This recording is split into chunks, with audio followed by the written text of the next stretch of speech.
জিলহজ মাসের প্রথম 10 দিন কুরবানি করার আগ পর্যন্ত, প্রথম থেকে কুরবানি করার আগ পর্যন্ত রোজা পালন সহ যে কোনো নেকির কাজ অধিক সওয়াব ও ফজিলতপূর্ণ। অর্থাৎ কাল থেকে একেবারে 10 জিলহজ পর্যন্ত রোজা রাখা, ভালো কাজ করা অনেক ফজিলতপূর্ণ। 1 জিলহজ থেকে 9 জিলহজ পর্যন্ত রোজা রাখা যায়। কথাগুলো ভালো করে খেয়াল করেন। প্রথম জিলহজ থেকে 9 জিলহজ পর্যন্ত রোজা রাখা যায়। কেন রাখবো? আমার নবী সাল্লাল্লাহু আলাইহি ওয়াসাল্লাম রোজা রেখেছেন, তাই আমরাও রোজা রাখবো। আমার নবী বলেন, এই দিনের এতই ফজিলত, আমি রোজা না রেখে পারছি না, এই জন্য আমি রোজা রাখলাম, তোমরাও রাখো। 9 জিলহজ আরাফার দিন রোজা রাখার বিশেষ মর্যাদা। নবীজি বললেন, যে ব্যক্তি আরাফার দিনের রোজা রাখবে, আরাফা বলতে 9 জিলহজ, এগুলো প্রত্যেকটা দিনের কথা আসছে, আল্লাহ তাআলা তাকে 1 বছর আগের এবং 1 বছরের পরের সব ছোট গুনাহ মাফ করে দিবেন। সুবহানাল্লাহ। যে ব্যক্তি 9 জিলহজ একটা রোজা রাখবে, তার 1 বছরের আগের এবং 1 বছরের পরের যত গুনাহ আছে সব মাফ করে দিবেন। সুবহানাল্লাহ। 3 নম্বরে, কোনো উজর আপত্তি না দেখিয়ে আর্থিক ও শারীরিক সক্ষম ব্যক্তিদের হজ আদায় করা। এটা যেহেতু হজের মাস, এই জন্য যারা টাকা পয়সা যাদের আছে, সামর্থ্য আছে আর শারীরিক শক্তি আছে, টাকা থাকলেও হবে না, শারীরিক সামর্থ্য থাকতে হবে, তাকে আপনার উপর হজ করা ফরজ।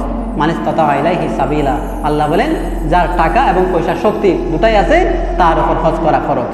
নাম্বার 4, যাদের উপর কুরবানি ওয়াজিব তাদের কুরবানি আদায় করা। যাদের উপর কুরবানি ওয়াজিব তাদের কুরবানি আদায় করতে হবে। তারপর আর যাদের কুরবানি ওয়াজিব নয়, আল্লাহর সন্তুষ্টির অন্যতম মাধ্যম আত্মত্যাগের নিদর্শন কুরবানি আদায় করা। কারণ সম্পদহীন ব্যক্তি কুরবানির আগ্রহ প্রদানে আল্লাহ তাআলা ওই ব্যক্তিকে সচ্ছলতা দান করতে পারেন।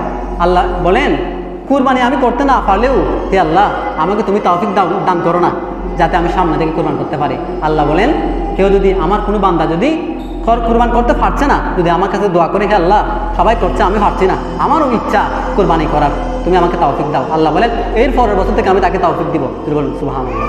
তাকবীরে তাশরিকের আরেকটা মাসালা, 9 জিলহজ ফজর থেকে 13 জিলহজ আসর পর্যন্ত তাকবীরে তাশরিকটা আদায় করবেন। এটা সকলের জন্য ওয়াজিব।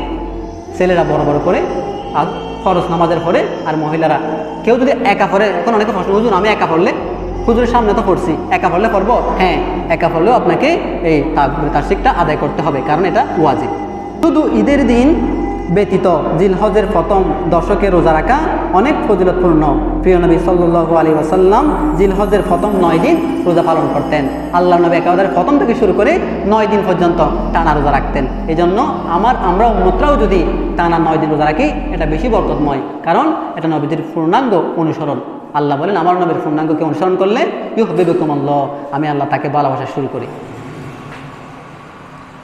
এরপরে 9 জিলহজ রোজা আদায়ের ব্যাপারে প্রিয় নবী সাল্লাল্লাহু আলাইহি ওয়াসাল্লাম বলেন, 1 বছর আগাম 1 বছরের পরে, এটা তো বলছিলাম, 1 বছর আগের গুনাহ 1 বছরের পরের গুনাহ আল্লাহ মাফ করে দেবেন যদি 9 জিলহজ রোজা রাখে।